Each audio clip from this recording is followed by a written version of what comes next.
one of the things going back to this growth, we think that we have this idea that Helena is Helena. There are some communities that it becomes where they want to be seen fishing. We think that Helena wants to go fishing. So we want to help to define who we are. That's what we're trying to work with on this going forward. I do want to talk sponsors, specifically CWG Architects and Interiors, Helena Chamber of Commerce, the Helena Leaders Network, Helena Wins, Joe Mitchell, State Farm, and Mbac ourselves. And I do want to throw a shout out to Kathy Burwell, who just announced her retirement, and she has given her all and her heart to our community. So thank you, Kathy. So again, we're going to jump right off. I'm going to let the participants talk about who they are, and then I'm going to lead into several questions, about 12 questions. We want to take your additional questions and we'll bring those forward. And then I'm going to point out a few people in the community and in the room right now that can help you if you have very specific questions. And then I really want you to stand up, kind of walk around and actually introduce yourselves to the people, because we know that's going to be where a project happens, is when you start to talk. I don't want to say you have to have a beer in your hand to do it, but it feels like that helps to move a project forward. And one last one, thank Jeff whenever you see him for this airport. This is one hell of a nice airport and facility for a little town like Helena. So with that, I want to roll off and actually have our participants introduce themselves.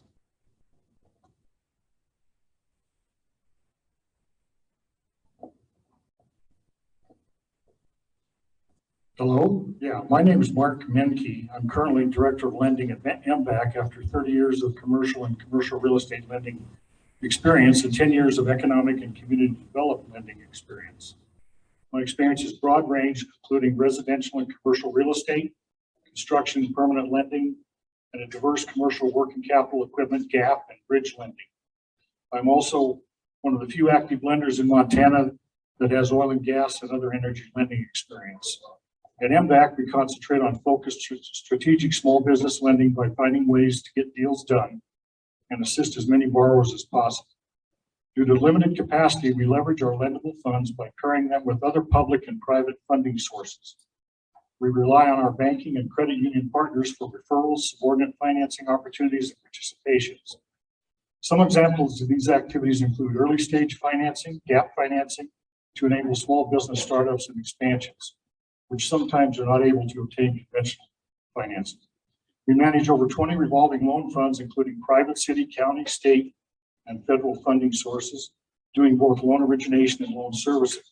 We currently have 65 active loans on the books to borrowers primarily in Lewis and Clark, Broadwater, and Moore County. We also have a contract with the state to originate and service alternative energy loans statewide, primarily residential rooftop solar projects. We currently have over 300 of these loans on the books. We are essentially a loan production office attached to an economic development agency. Thanks for inviting me today to be part of the group, and I hope I'm able to add some value. Thank you.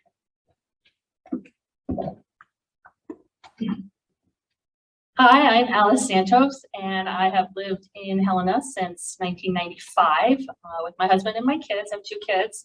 I originally came to Helena as an environmental consultant and worked for a number of years in environmental consulting around the state, and got licensed to go into real estate in 2006.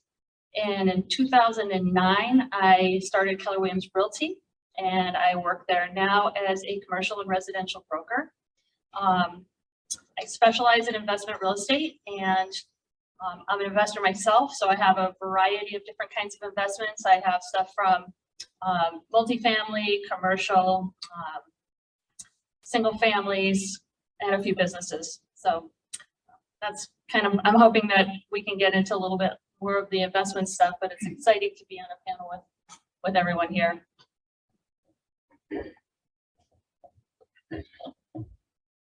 Well, Mark Runkle, I'd like to thank the Chamber and the sponsors, of course, and the community and a number of my friends that I see in the audience.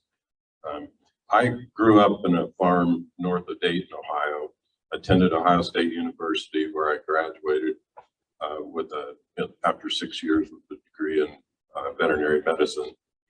I spent 8 years expanding the horseback riding business that I used to pay my way through college with, and had up to 130 horses and served 9 summer camps. At the dawn of the PC era, we started selling printers nationwide, and then later we expanded into producing and selling personal computers. The company I started was Midwest Micro and Infotel Distributing. It grew to 1,700 employees, and I was fortunate enough to sell it shortly before the consolidation in the PC industry. In 2000, we bought a ranch near Montana City. In 2003, I became financially involved with Mountain View Meadows, a 1,000-acre startup development at the southeast part of Helena. It's been a huge challenge, but with the help of my wife, Rebecca Ryland, who's the director of design for Mountain View Meadows, it's finally become somewhat of an overnight success, I guess. Anyway, I'm not exactly a poster child for career planning or even normalcy, I don't think. But I'm going to stand on what Whoopi Goldberg said, that normal is nothing more than a cycle on a washing machine.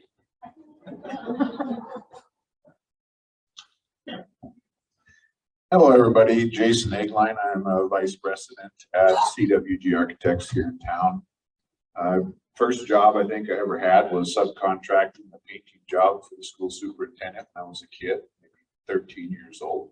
So got started in construction at a young age, worked through concrete, siding, ended up doing a bunch of commercial remodels with a friend of mine in Bozeman, and we sitting there thinking, geez, we should have a company for doing all this. So that's kind of my background. We ended up doing development projects in Bozeman, mostly just regular spec houses. Did that through the beginning of the peak in Bozeman and all the way through the crash in Bozeman. So our first house sold on a foundation, and the last one was on the market for a couple of years. That pretty much got me through college at Bozeman. Now I'm sitting on about 16 years of experience in the architectural industry at CWG since 2008. So it gives you a little bit of background on where I'm from, and I really appreciate you guys coming out tonight. Excellent. So what I'm going to do now is I'm going to start some questions.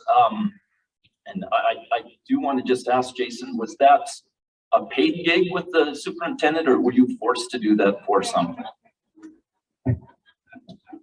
That was a paid gig that my mother set up. There you go. Okay, so thank you. I was paid, but there was some coercion, I think. One of the things I think that scares me as an economic development person right now is how quickly the housing market has blown up. The prices have blown up. That means a lot of us sitting in this room are sitting on equity right now. So I'm going to direct this directly to Alice.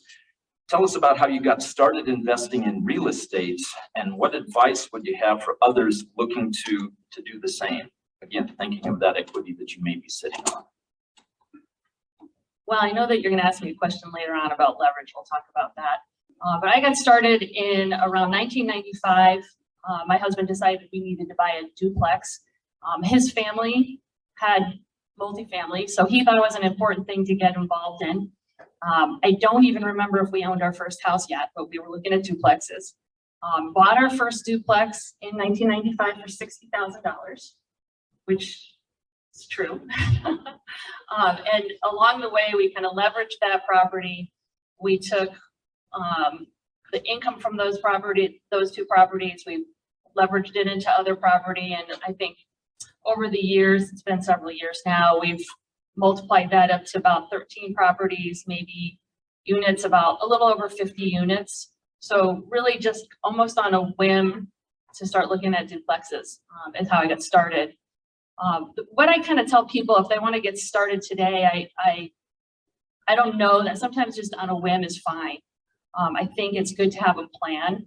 I like for, when I'm giving people advice, I say get real with your finances. Know what you have. It's, a lot of people say they want to invest. And I think when you put your money where your mouth is, it's easy to say it. And then you go to, you start looking and you find something you like, and then you find out you really can't get into an investment because you don't have the money for it. So I kind of like to tell people, you know, look at what you have for money, look at what your spending habits are, look at what you have for assets, and get real with that to find the money that you need to go invest. I think you got to set up a team. You know, I tell people you got to set up a team. You got to hook yourself up with a realtor who knows what investment real estate is doing. You need to have lenders that can back you. There's sometimes you're going to be pulling attorneys in. The team can be a pretty good sized team.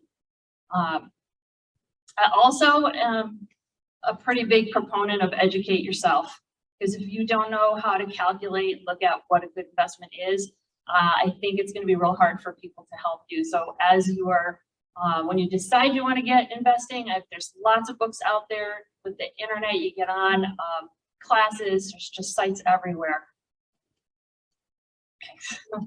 And I'm also going to just say, don't be afraid of the market, because the market is going crazy. Investments do not have to make money out of the gate. So I think it's just kind of getting your head around, you know, how do you make this market, or really any market, work for you? And I guess lastly, sometimes you end up buying what nobody else wants. You know, so if you're getting started and it's been on the market for 150 days, it might be just right for you.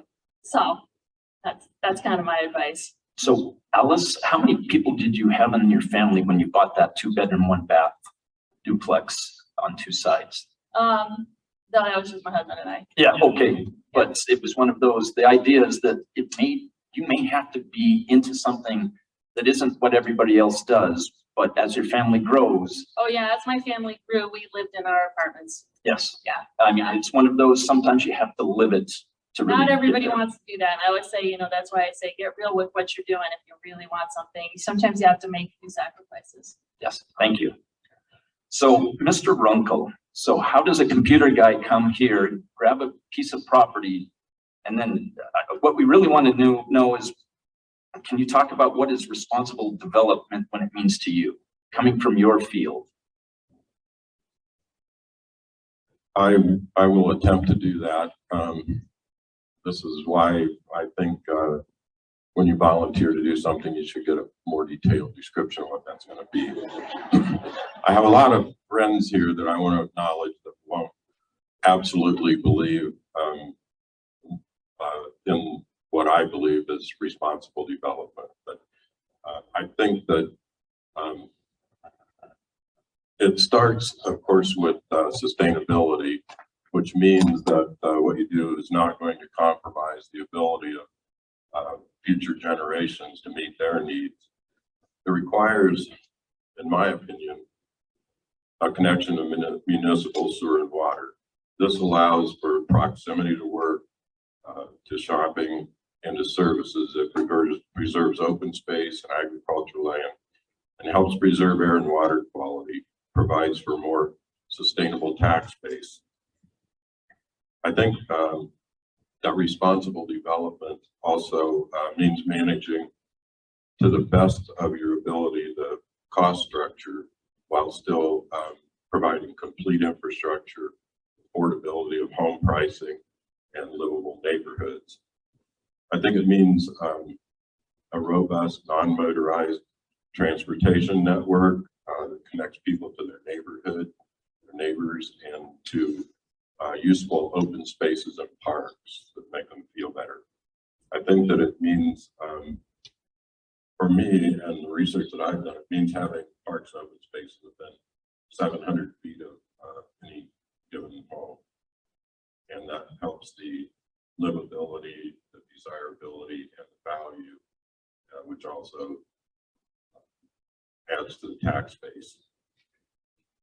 I think it's responsible to provide a broad range of housing opportunities in a development, at least if it's big enough to do that, and products to meet the needs of as many people as possible with their budgets. I believe that street lights are an important amenity, and that they provide security for pedestrians and also security for the residents. And I think that all homes, from our experience, should have a professional site plan, which determines the elevation for the foundation and the drainage around the house. We've seen even professional, experienced builders go wrong in doing their own site plan and their own drainage plan. I think they should all be engineered for earthquake proofing, and that they should be in line with the energy codes. And that's it. So what I really want to show is right here for Mark. He set himself a mission and a value for what he was trying to do, and then he carried forward with it. Now I'm going to go to Mark Menke in my office, and I know we have people that show up at the last minute. I need money. So Mark, at what point should you start thinking about the financing? Well, and I think in general, it depends on the project and whether it's secondary market or whether it's conventional financing, those types of things.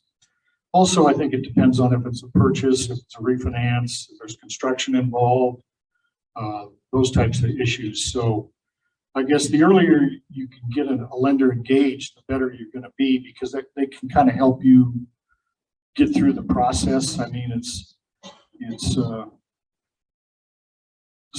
and I guess another thing is we've got a lot of talented lenders in this community, in this market. And I guess I would encourage you to, as much as possible, stay local with your financing. I know there's online lending opportunities and all that, but I think as far as that goes, I think a relationship sometimes is more valuable than just the cost of the funds. Those are kind of the issues. I guess I found out a long time ago that once you get your money put together, things move along a little quicker. So, a lot of times you can kind of get the cart before the horse, where you do spend all your time planning, and oh, by the way, how are we going to pay for this? So, like I say, try to kind of work together. Like Alice says, it's a team, and get the team put together and get after it. Excellent, thank you. And that is it. The idea is that get the people that you know, who you need to know, and find out where you need to go. I know Tom is here from the bank, several others. That person that comes in, they've made an offer. I mean, they've got 30 days and now I need to get my financing together, and they stop in.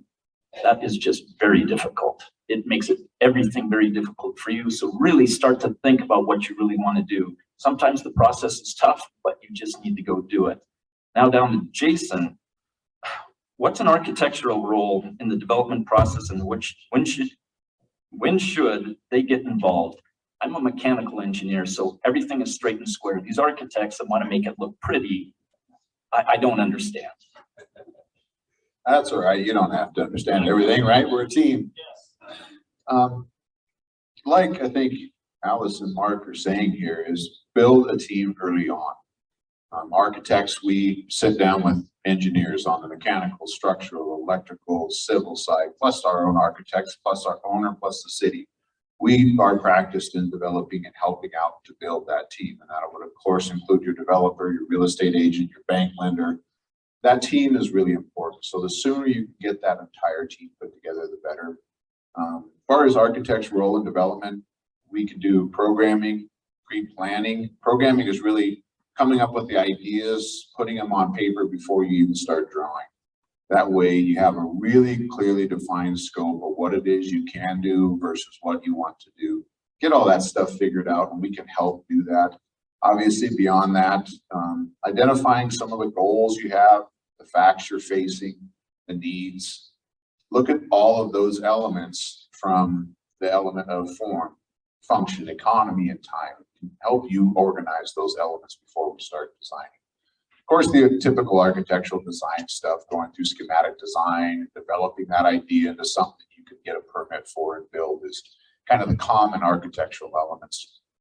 We're also here to assist with building codes and working with the AHJ, or the authority having jurisdiction, whether that's the state or the county, the city. We deal with those people all the time. They're very different. The rules are the same, but working in Missoula is different than Billings, which is different than Yellowstone County, which is, on and on. They're all each have their unique nuances about them that we can assist with. The idea in the end is looking at planning for success instead of correcting issues after the fact. It's a lot easier and a lot cheaper to make a correction with an eraser in the office and a business sledgehammer in the field. And that's the idea. It's planning ahead of time, building this team together. Sooner the better as far as that goes. And the idea is, again, that the reason for the teamwork is when you look at what the best development companies are doing and how they're solving their problems, they're doing it together with the architect and the contractor, the real estate agent, the banker, all as one team from the beginning. Thank you, Jason. So kind of want to just say you're hearing an awful lot about commercial development, commercial property. This does apply for other things. You might have go down and talk to Mickey and Mike at the BID and have a business plan, but I need to put it in a building. You're going to have to make some changes to that building so it's appealing to the public so that you can meet code. You still need one of these architects or somebody to help you walk through what you can do. And like Jason said, it really sucks when you have to tear something out. Now, Mark Runkle, can you discuss some of the logistics involved with developing a project? I mean, it's just got to be easy. You just go out there and do it. Yeah, that's pretty much it. But I actually knew this question was going to be there. We all knew these questions. So I was like, what's the best approach to this? And what we do is build city blocks. And so I think that's, and my goal would be that if somebody wants to get involved and find a place and start developing, maybe we start thinking of one block at a time here. So if you could find a place, what you'd need is then to work with your land planner and your engineer. And the things that need to be accomplished are, of course, zoning, annexation, preliminary plan approval, installation of the infrastructure, preliminary acceptance, and then the holy grail of final plat approval, so you can actually then start to build something and get permits from the city. So well, the timeline is probably 1.5 or 2 years if you don't hit too many obstacles. There's a lot of review, a lot of public input, a lot of meetings, and what I just consider to be kicking the can. I have in my notes on my phone, I have a category that is cans to kick. It's just look at each project every day and say, what can I do to move that thing forward? Because there are a lot of desks that can get hung up on. The economics of a block, for those of you who do want to jump into this, a maximum length under normal conditions in Helena is 600 feet for a block. So you can get 44 60-foot lots or 52 50-foot lots, and you're going to take about 2,120 feet of street to do that. Rough estimate on some of the costs per foot, because everything is, the costs are all per foot by the, okay. Anyway, I'm not going to do those now because Joe's after me, but you've got, sewer, water, sidewalks, curb and gutter, gravel, pavement, chip seal, earthwork, and all. I come out to almost $600 a foot for that stuff as a rough number, and that's going to cost you $1.25 million for your block. Then your lot may be worth $75,000 or so, so you got $50,000 to work with to get your land, your carrying costs, your profit, and the big bugaboo of developing offsite costs. So if you can find the right place to plug into, get away from the offsite costs, find a nice friend that's going to give you a good price on it, then that's kind of what you're going to need. And you've got about $125,000 an acre to buy land with. If you have any questions on it, ask me later. Thank you, Mark. So what we want to just show there is that, I mean, this is the big development. This is kind of the big time where you're putting everything in. A lot of you around here may just be wanting to put that apartment over the garage out there. That's an actual additional ancillary income that's coming in. So, I mean, it kind of goes from soup to nuts when it comes to development. For Jason, how does an architect improve development once I make it straight and square and no frills? Yeah, kind of once the lots are identified. I think I might speak a little bit on what I think the city has made a smart move with, which is what they call an ADU. It's an accessory dwelling unit. So coming down to the small scale of things, they've allowed us to now start having those mother-in-law apartments, rental properties on your place. So maybe you want to rebuild your garage, we'll add an apartment above it, rent it out, get some income. When it comes down to that, we can work with you guys to balance cost versus quality, which is a big deal. Every time you hear an architect, you think a bunch of money. But for good architects, I think that they're truly listening to their client. You're going to be paying attention to schedule. You're going to be paying attention to constructability when there's material issues like there are today. You're going to be paying attention to your budget, your owner's cost. You've got to balance all those things together, I think, to be successful. That's what we're here to help you guys with. We're basically a mediator between ideas that you have and all those elements, and we take that package and balance it against city regulations. If you're in town, you know, for an ADU, for instance, I was visiting with my partner in the office who's done a number of these recently. You're going to be challenged to take a look at things like your utility connections. What Runkle was talking about, the cost of site stuff, what you don't see get built is some of the most expensive elements to build. So that's really vital to pay attention. Look at what you have for city water, city sewer connections, your power connections, because those ADUs can actually tie into that, which saves you a bit of money, but you really got to be thinking ahead on what you can do there. The whole purpose kind of, for me, the purpose of architecture is just creating more enjoyable spaces which are easily constructible. For me, it's about making beautiful buildings that are actually buildable. When I come from a construction background, I'm thinking about how is somebody else in the field who's maybe 18 years old, 24 years old, actually going to be able to build this building. And the reality is, yes, architecture does cost money, but it can't create a return on your investment. We can create spaces that are nicer because we think three-dimensionally in our head. We can create spaces that have a higher value in a rentable perspective. So it does give a little bit of assistance to creating long-term rentability of your property, as well as helping you balance the budgets and the schedules and the city requirements and all those other elements that you have to deal with to build a building. Excellent. Yeah, I hate that thing, and that reality kicks in. What you want to do and then what you can afford to do. I wanted to have long, luscious hair, and it never did happen. So now we were talking before about building a team. Mark Menke, I kind of wanted you to talk about what you have to actually already be thinking about before you go and talk to the banker. Well, I think first of all, you have to kind of decide what you want to do and the scope of the project and those types of things, and kind of figure out what it's going to take to connect the dots. I think once again, if you're going to need some money, if it's not just a cash deal, then you've got to start thinking about what you need to do to qualify for a loan. If it's a secondary market loan or a, something that's up to one to 4 units, then it's a different kind of financing process versus 5 units and above, which is then you get into more of a commercial type arena. So I think, the requirements are basically the same. You've got to provide first of all, it's character. If you've got a good track record that you for example, good credit. I think another thing is you want to focus on, if you are going to borrow money, one of the things you really want to focus on is how you're going to pay it back, because it's not a grant, it's not a gift, it's a loan. So, the lender, once again, will help you kind of connect the dots. They have a kind of a process that is required, application, the due diligence process, the information gathering. The sooner you can get to a commitment, the better. I mean, sometimes it's hard to have all the answers, but at the same time, as you're moving through the process, you make certain assumptions that you'll be able to, like, for example, does it appraise property? Will it appraise for what you're talking about? Those types of things.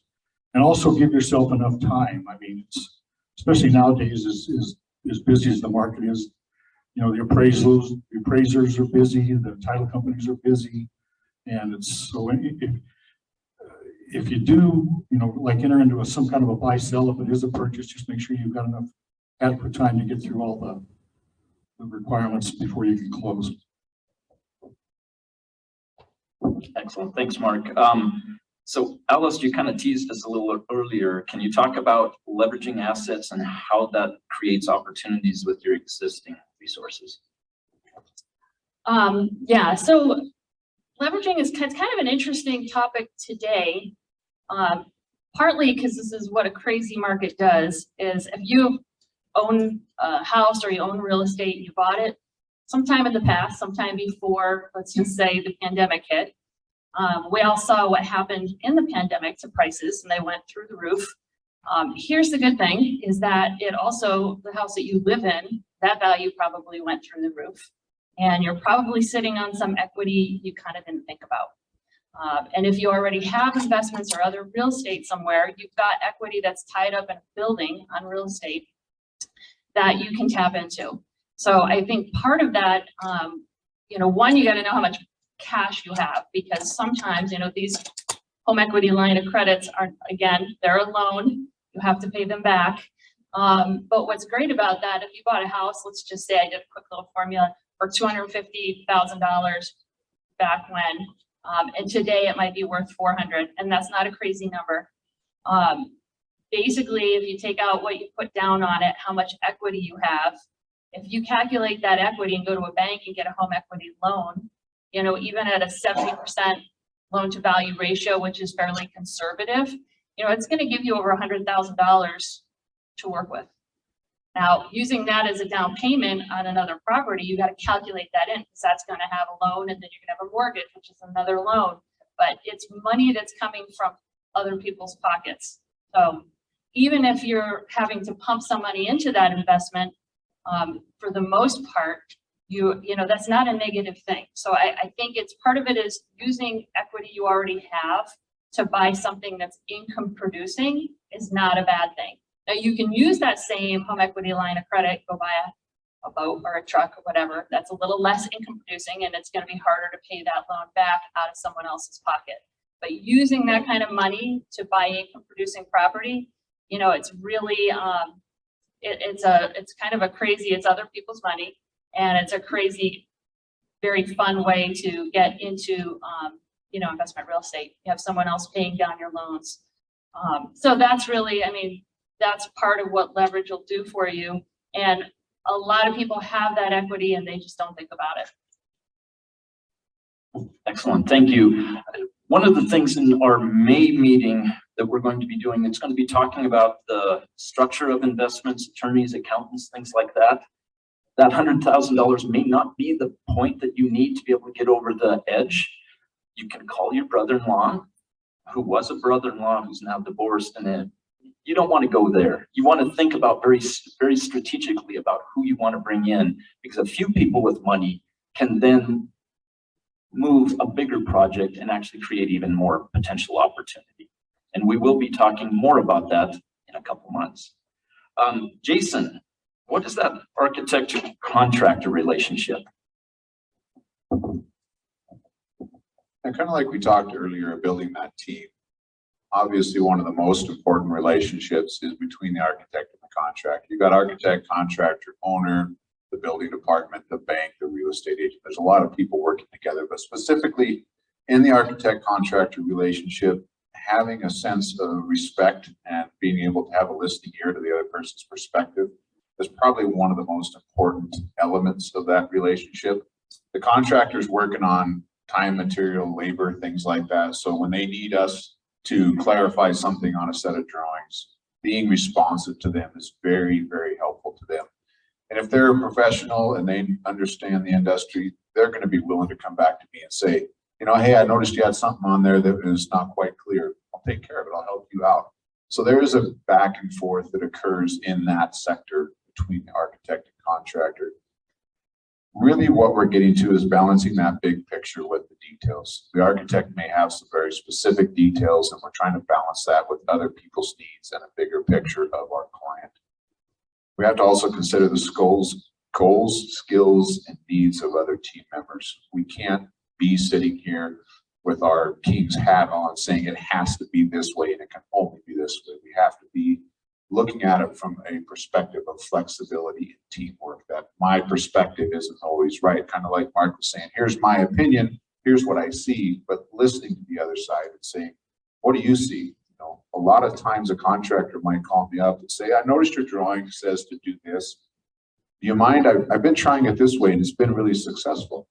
to sit down and actually listen to them and say, you know what, that actually is a better idea than what I had on my drawings. Go ahead. That type of back and forth relationship is really, really valuable. Besides that, there are different contractual types to work with a contractor. You have a traditional situation where you work with an architect, then you put it out to bid, you hire a contractor. That's design, bid, build.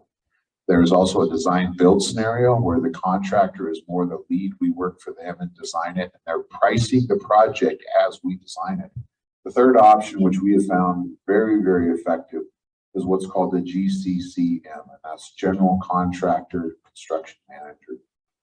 The owner would hire the architect separate from the contractor, but we both get hired together at the same time. And that comes back to this teamwork mentality of having the contractor and the architect and everybody working together from the beginning.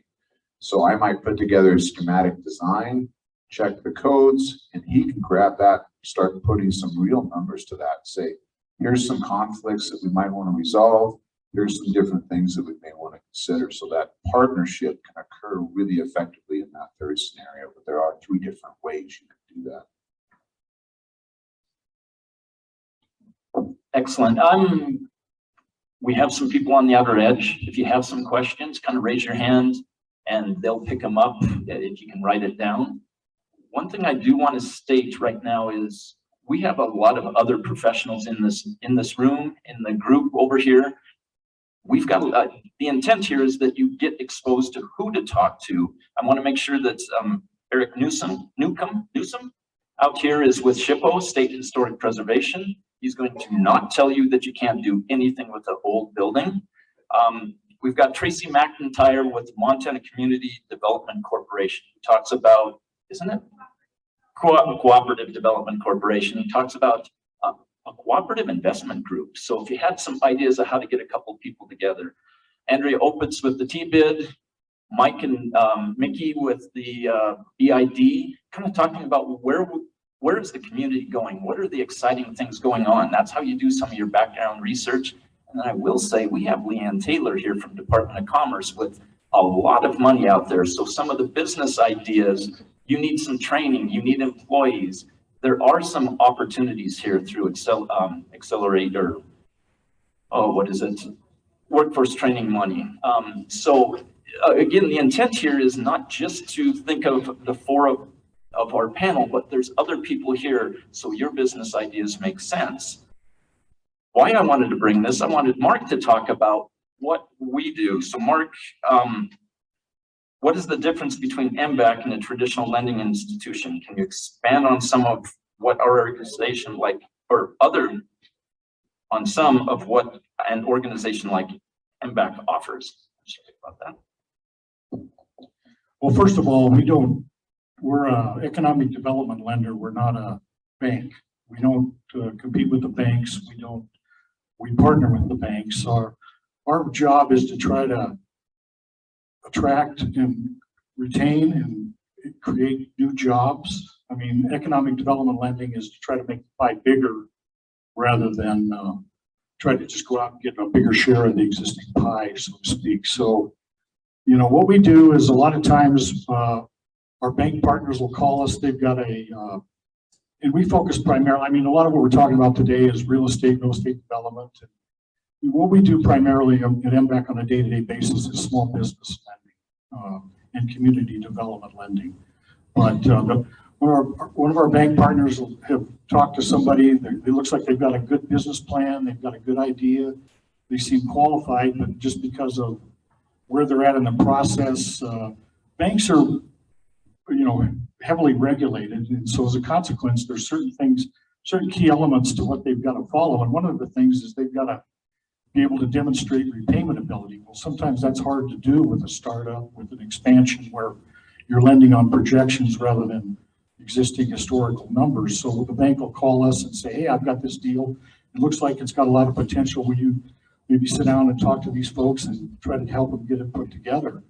And usually the understanding there is that if we can get the business off the ground and get it going, at some point they will be bankable, if you will, and then we'll graduate them back to the bank. There's also situations where you want to buy a business, you're a little short on the down payment, but you've got the experience, you've got the ability to put skin in the game, those types of things.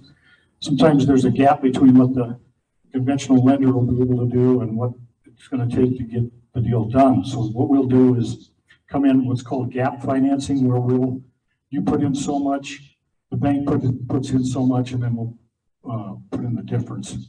Usually our terms are a little bit different than the bank. We'll usually we might match the amortization, but we will have a balloon payment. The idea there too is at some point, if things are going well, then down the road, the bank will take us out. So that's kind of what we do. We try to look for ways to say yes rather than no. And if there's a deal there, we'll figure it out. Thank you. Excellent. And again, we're doing a lot of talk about real estate investments. I mean, there's some element here for business development, starting your own business. Part of that is you need to understand who you are and who your community is. So, Mr. Runkle, what are some thoughtful development tactics for giving back to the community where you live? I can only speak for Rebecca and I in Mountain View Meadows. Of course, the number one thing along that category that we did in 2014, we completely developed Mountain View Park, which is 5.3 acre park, professionally designed by the Foley Group out of Billings, and we donated that to the citizens of Helena. It accomplished, I think, a number of things. Of course, it seemed to be a lot better amenity for selling houses to have a park than a picture of a park. We found that out early on, and after 5 or 6 years with the picture. So it created a lot of goodwill, I think, across the community and throughout the Helena area, and brought people in. It's such a good park that women would bring their kids across town and that kind of thing. And I think the other more important thing that it did was, we're hoping that it set kind of an example of what could be done and what might be considered by other developers. We realize we're in a little bit different situation sometimes. But another thing that I think is a couple of things that are important for a development is, again, I realize this won't be universally agreed to, but I think covenants need to be thoughtfully done and managed correctly, but that creates an ability to have adequate, at least, exterior maintenance of the community consistently, so that there's a good look and feel all the time, and that gives you a long-term prospect of keeping a neighborhood in good condition, and for the residents to be able to manage that. Along with that is design standards. And again, you can't get too carried away with these, but I still need to have some minimum standards on a number of issues, and that will give you a look and feel that's worth maintaining over a period of time. They should address things like the roof pitch, complexity, and massing and of the roof. We, for example, even on single-story homes, allow only a 9-foot ceiling in the first level. No faddish colors or outrageously, too loud colors. You can control that and keep people from having the same thing that's next door to them. A lot of times, get some variety. Protruding garages that stick out more than even 10 or 12 feet, they're often called snout houses, and then the garage becomes the main architectural feature of the house. Porch standards for how long and how deep the porch should be. But anyway, these help counter the more home, less money trend that tends to happen with builders where they're trying to sell strictly on cost per square foot instead of a good balance. Need to be somewhat forward looking and listen to your customers, see what you think they're going to need in the future and what you might have kind of messed up on. We started out with two-story condos and found out pretty soon that most of the market in Helena is for single-story condos. So we redesigned everything and they sell like hotcakes. So, which is what we want. Yes, sell, make money. That's a good thing. Create wealth. So this next one, I'm going to talk to Alice, but when I'm looking for opportunity and things that are going on, I usually think to look in the newspaper and Kathy Burwell's article, what's coming in, what's going on. But for Alice, can you let us know about some of the opportunities available in Helena, and is now a good time? It's now a good time to invest. Yeah. In my opinion, I think it's always a good time to invest. I don't know that I've ever had a time where I thought this is not a good time to invest. It doesn't mean that every investment opportunity is the right opportunity for everybody. But basically, if it wasn't a good time to invest, we wouldn't be selling anything right now. And we know that folks are coming in from out of town, buying up stuff. They're buying up investments. So for them, it's a great time to invest. It doesn't mean that we can't buy in our own community though, because I did just do a quick search today. On our MLS, we have 4 multifamily properties, 4 business opportunities that come with real estate, 8 single family or multi-tenant commercial investment properties, and 4 single family homes under 300,000. That's just what's listed. Now that you might have looked at all those and said they don't work for you, but they'll work for someone, and they work in a certain circumstance. So it's, I would say, again, a kind of the idea that you have to make money out of the gate, I think you're going to have to put that aside and sort of look at it a little more creatively. It is not unheard of to buy something and put a little money into it over the years so that 2 years from now it's making you money. But there's opportunities, not just with stuff that's listed, there's opportunities all around. So it's really just when you decide you're going to do it and you get real and you get serious and you've got your team together and you're ready to go, opportunities present themselves every day to, they knock on your door every day. You sometimes just don't see it, but they're there. So, and yes, I mean, people should be investing and thinking about it all the time. Excellent. I think that's a good point. There's different points in your career. What I'm thinking at my age is going to be different than some of my staff that are, in their 20s right now. What is that time horizon for where you're going to be investing and where do you need to be at? Now I'm going to jump into some of the questions that we have right here that we've got from the audience. The first one's going to be to Alice and Mark. To invest, do you want to build or buy? What are your thoughts? I'll take that one first. Again, if you are a builder, I would say build. I'm not a builder, so building is not my first choice. I prefer to buy. I prefer to leverage. I have a fairly, I don't want to say it's a specific style of investing, and everybody does something a little different. But I think if you've got skills in building, then I would absolutely take advantage of the skills that you have, because nobody is going to be cheaper than you. I hope I didn't answer that for you, but my preference is personally to buy and to leverage. No. Mark's a builder. So one of those things, He's got skills there. yeah, one of those things I would want to say is if you are buying, you would want to make sure that you understand what you're buying. And again, as an organization, we do a lot of work with old gas stations. I just caution you that there takes risk. Understand what you're doing when you're buying instead of building. Make sure you understand what you're getting into. The next one actually is for anyone here. Aside from capital, what do you think will be the main limiting factor for Helena's economic development? And then I'm going to throw my 2 cents in at the end.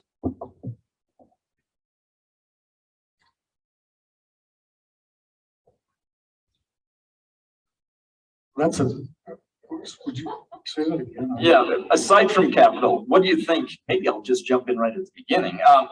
What do you think will be the main limiting factors for Helena's economic development right now? In what I'm hearing, housing, childcare, and workforce.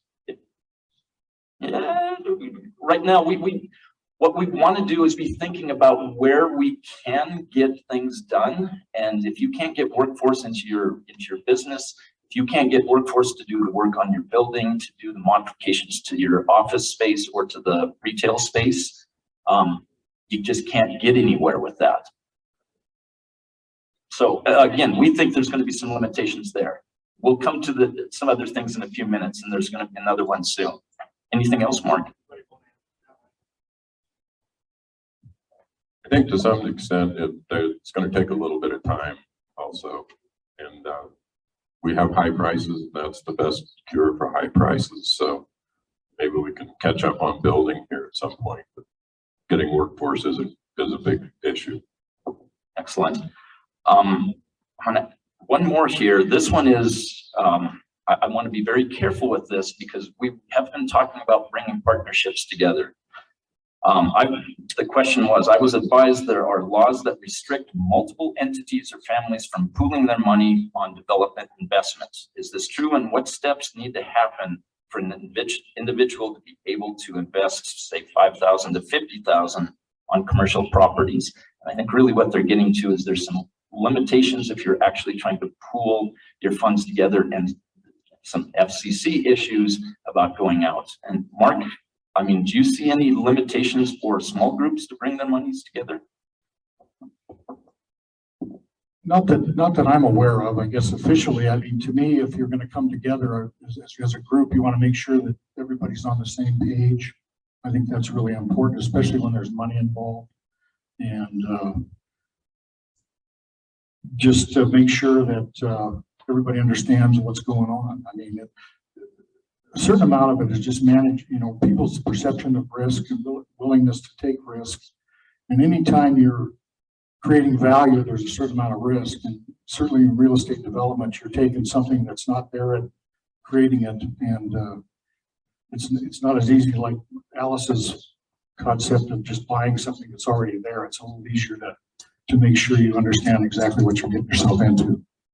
Excellent. And again, I think that's it. If you've got a great idea, you're putting it all together, and now if you start pitching it to a lot of people, that's when you can get into some issues. It is, and we've had a couple conversations, and it will be addressed in one of our next items. And coming to an earlier conversation for Jason over here, how do you suggest we handle governments that do not support development and don't allow their own or don't follow their own rules? Get a lawyer involved real quick. The building department and your city jurisdiction is part of the team, so it is really important to work with them. With that being said, I think it's worthwhile to talk to them ahead of time and say, hey, I'm seeing an issue. I've got a challenge. I would love to do X, Y, Z next year.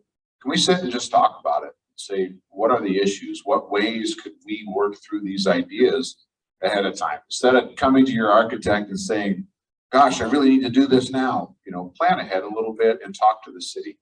A lot of the clients that I work with, as soon as we have a preliminary design and the initial safety and health, safety and welfare items identified that the city's going to care about, I'll go sit down and talk to them. We might only be a month into a 6-month-long project, but I found it is so beneficial to sit down and talk to those people as early as you can. As soon as you have an idea that has enough meat on its bones to actually talk about, go and sit and visit with them, because it's so much easier to head off those issues ahead of time. The second part of that question, and I have seen this time and time again, is it does happen. The city will basically break their own rules. Worked with a developer on a project here in Montana that just got finished up a couple months ago. The developer that sold to this developer, we got to know the guy very well. He had sued that city jurisdiction 9 times and won 7. A lot of those type of lawsuits came because they had established some zoning rules and setbacks and design parameters. And then a developer would come in and they would say, well, we don't like your project, so we're going to require you to do things that break our own rules. And he would say, well, if you do that, then I'm going to go get a lawyer. The idea is to work work through and negotiate with those people before you get to that point.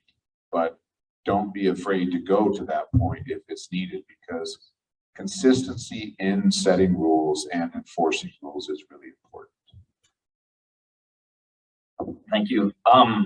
Earlier, I kind of talked about Mr. Runkle. For you, you had mission and values that you kind of put to your development.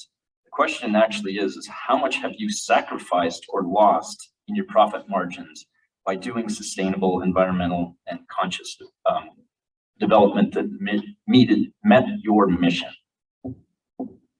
What profits is that? No, I think if we have had suffered in any way in that, it would be because the playing field is fairly unlevel in the Helena Valley. It's much easier and more scalable to develop outside of the city limits. It's just a function of the city and county governments and the state laws. And for us, we put a lot of infrastructure in up front, and we knew that we had to have a better development than the best development that we could make, and that was the most sustainable that it could be. I don't know. I think for us it becomes that it's, if you do the right thing and stick with it for a while, it comes around, and you just have to be determined to make whatever you're doing work, whether it's Mountain View Meadows or Alice's developments. She moved back into one of her apartments once, and we have had difficult times, and I've had difficult times in these other businesses, but you figure it out, you do what you got to do. Excellent, thank you. So for Alice, we talked about it a little bit in a different way. How can we prevent Helena from becoming overrun by short-term rentals, vacation homes, and Airbnbs? Do you have any comments, suggestion on that? Who asked that question? That's a good question, and it's interesting because I don't have any short-term rentals, but I know a lot of people that do. The Airbnb market, the VRBO, which they're now calling Verbo, evidently.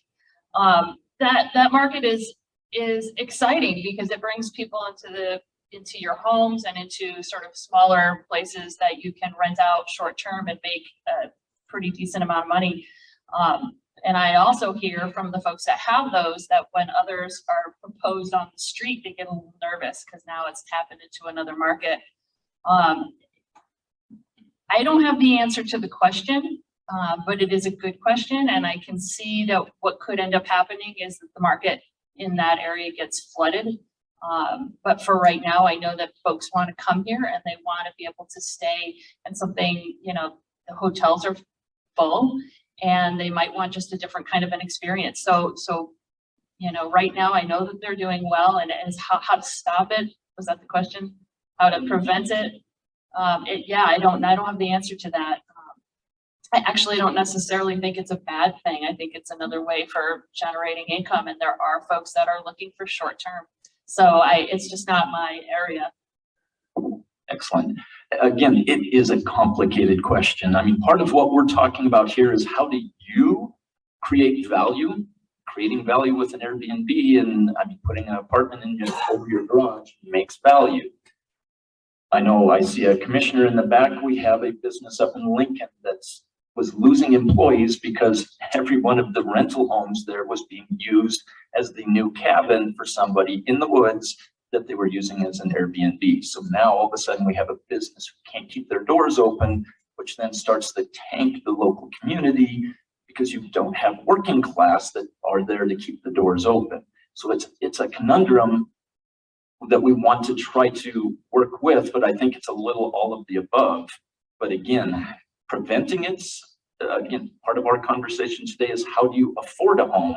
That may be the only way that you can afford a home, is having somebody else in an apartment behind you so that you can make that mortgage. Now, the next one is back to Mr. Runkle. What strategies, resources, incentives exist to minimize environmental impact from new developments and improve existing developments? That's a difficult one. Anybody here from the EPA? I'm gonna need bailed out on this. It's incentives. I have not seen any. It's difficult. I do think one of those things that you may want to think about right now is a new opportunity is called C-PACE. It's a commercial PACE investment. So if you're actually trying to put new HVAC into an existing building or something else, you can actually get long-term funding through PACE, which actually is put onto the tax rolls, and it makes it easier for a bank to move forward. It's just become available through the Montana Facility Finance Authority. It was just passed in the legislative session exactly a year ago. So we do think that's an opportunity for you if you want to go above and beyond kind of normal, simple stuff, that you can actually have some assistance if you want to actually create and what we like about it is now you're actually taking, and Howard Scherpum from Northwestern Energy isn't here. The idea that you're trying to mitigate long-term increases in utility prices going forward.